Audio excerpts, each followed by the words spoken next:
బ్రాహ్మణ పిల్లలకు ప్రతిరోజు వేద విద్య ఉచితంగా అందిస్తున్నా. ఒక వేద విద్య అందిస్తున్న నేను లిక్కర్ జోలికి వెళితే వేద పాఠశాల నడిపే అర్హత నాకు ఉంటుందా? ఆ క్షణమే అర్హత కోల్పోతా. కాబట్టి నేను ఎప్పుడు తప్పు చేయలేదు. లిక్కర్ జోలుగా జీవితాలు వెళ్ళాను కూడా. రాజకీయాలు ఉన్నప్పుడు కేసులు పెడతారు, ఆ కేసులు ఎదుర్కోవడానికి సిద్ధంగా ఉన్నా. అది సంతోషం కూడా. కానీ నేను చిన్నప్పటి నుంచి ఏదైతే ద్వేషించానో అందులో అరెస్ట్ చేయడం, చిన్నప్పటి నుంచి దేనికైతే దూరంగా ఉన్నానో చిన్నప్పటి నుంచి నేను ద్వేషించిన దాంట్లో నేను అరెస్ట్ చేయడం, చిన్నప్పటి నుంచి దేనికైతే దూరంగా ఉండాలనుకున్నానో దాంట్లో నేను జైలుకి పంపించడం మాట. కేసు పెట్టినందుకు నాకు బాధ లేదు, జైలుకి పంపినందుకు బాధ లేదు. రాజకీయాల్లో ఉన్నప్పుడు ఇవన్నీ సహజం, జరుగుతాయి కూడా. ఫేస్ చేస్తాం, ఎదుర్కొంటాం, పోరాడతాం. కానీ చిన్నప్పటి నుంచి సెంటిమెంట్గా భయపడే లెక్కర్లో నేను జైలుకి పంపాను. భగవంతుడు చూస్తున్నాడు. మరలా చెప్తున్నా, God is supreme, nature supreme. ఈరోజు అధికారం ఉందని, ఎన్నుందని మీకు నచ్చినట్టు రాయొచ్చు. కానీ చివరిలో భగవంతుడు వ్యక్తి అన్ని గమనిస్తాడు.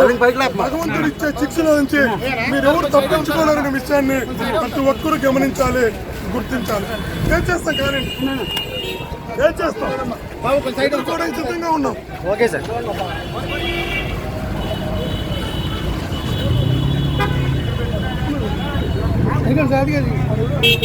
ఏ కారు అదేలేండి, చిట్టు వాళ్ళు తప్పు చేశారు. ఆ తప్పును కప్పుతూ ఇంకొక తప్పు చేస్తున్నారు, తప్పులకు తప్పులు చేస్తున్నారు. ప్రతి ఒక్క చిట్టు అధికారి, ప్రతి ఒక్కరి మనస్సాక్షి అడగమని చెప్పండి. నేను లెక్కర్లో ఎప్పుడైనా ఇన్వాల్వ్ అయ్యానేమో. నేను మళ్ళా చెప్తున్నా, దేవుడి మీద ప్రమాణం చేస్తున్నా, నాకు లెక్కలు ఇన్వాల్వ్ అయ్యే ధైర్యం లేదు.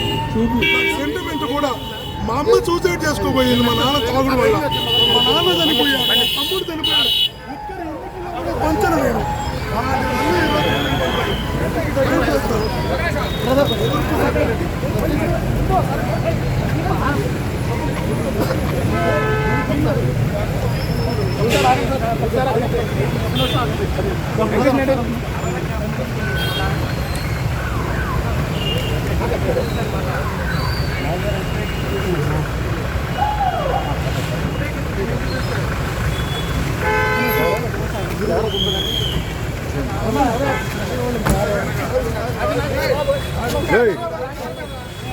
బాబు వెనక్కొని తీసుకోండి, ఆవుతాం మనకి ఎందుకు.